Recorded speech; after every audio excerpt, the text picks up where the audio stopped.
আমি এখন একটি বলে দিই, দাঁড়া। এই যে আমি এখন একটি ছড়া বলবো। ছড়ার নাম পুচু পুচু।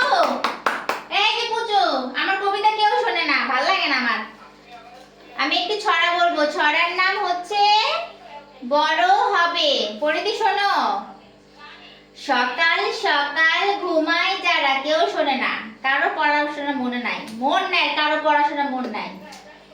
সকাল সকাল ঘুমায় যারা, সকালবেলা ওঠে সব কিছুতে বড় হবে, মিথ্যা যে নয় মোটে। হাততালি, ক্লাপ করো, করে দি, ক্লাপ ক্লাপ ক্লাপ। এইখানে আমার কোনো গুরুত্বই নাই, আমি যে একটা টিচার হয়ে আসছি, এই দুইজনের আর প্রতি কোনো গুরুত্ব আছে? পরীক্ষা তোদের ফেল দিব আমি, ফেল।